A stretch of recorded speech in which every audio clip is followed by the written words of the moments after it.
बिस्मिल्लाहिर्रहमानिर्रहीम। Dear students, this is Asad.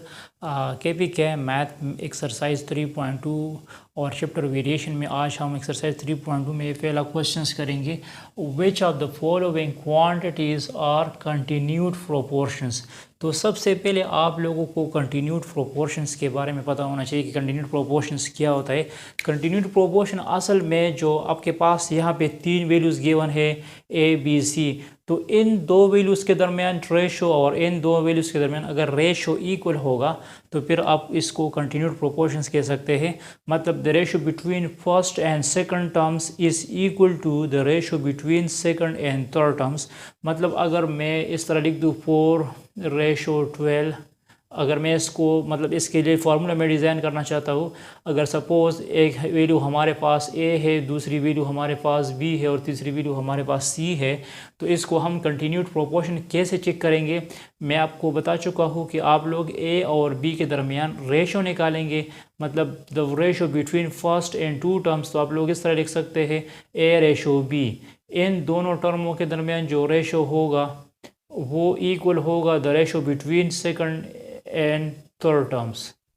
मतलब जो सेकंड और थर्ड टर्म्स है, अगर इसका तो ये हमारे पास एक तरह का प्रोपोर्शन बन चुका है, क्योंकि ये भी एक रेशो है और ये भी एक रेशो है और इसमें दरमियान में इक्विलिटी सिंबल यूज़ हो चुका है, तो ये लाइक अ प्रोपोर्शन है। इसको कंटिन्यूड प्रोपोर्शंस कह सकते हैं।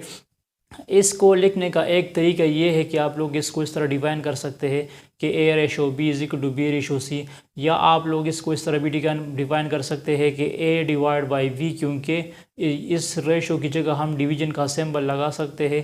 A/B is equal to B/C। हम इसको इस तरह भी डिफाइन कर सकते हैं। आप लोग इस तरह भी लिख सकते हैं कि A की जगह यहाँ 4 लगा दो, B की जगह 12 लगा दो। आप लोग इसको इस तरह भी फाइंड कर सकते हैं, या इसमें आसान तरीका ये है कि इसमें इक्विलिटी है तो आप लोग क्रॉस मल्टीप्लिकेशन भी कर सकते हैं। मतलब B² is equal to AC।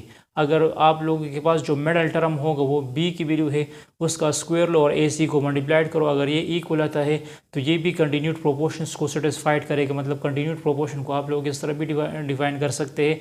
और ये वैल्यू ये फार्मूला जो है ये इस तरह भी डिज़ाइन होता है जिस तरह आप लोगों ने पढ़ा है, the product of mean is equal to the product of extreme. तो ये आपके पास मीन वैल्यू है और ये आपके पास एक्सट्रीम वैल्यू है, तो इन दोनों को मतलब मल्टीप्लाइड करो, B² is equal to AC, product of mean और प्रोडक्ट ऑफ एक्सट्रीम। तो इन आप लोगों की मर्जी है, इस वे से फाइंड करना चाहते हैं इस तरह भी फाइंड कर सकते हैं, इस तरह भी फाइंड कर सकते हैं, द प्रोडक्ट ऑफ मीन और द प्रोडक्ट ऑफ एक्सट्रीम से भी कर सकते हैं।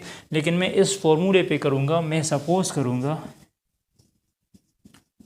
कि A की वैल्यू आपके पास 4 है, B को 12 कंसिडर करो और C को 36 कंसिडर करो। सो वी नो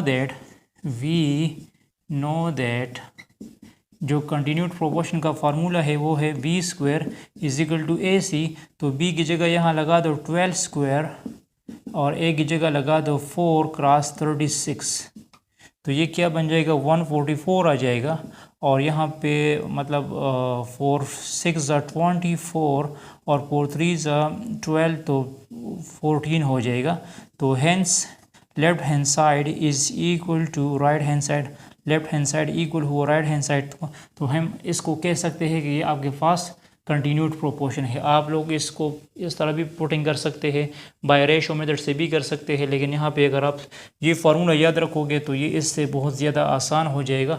और फर्दर जो हमारे पास जो क्वेश्चन है जिसमें हम x की वैल्यूज़ निकालते हैं कंटिन्यूड प्रोपोर्शंस पे, तो उसको भी अगर आप इस फार्मूले पे करोगे तो बहुत अच्छा होगा। Thanks for watching this video.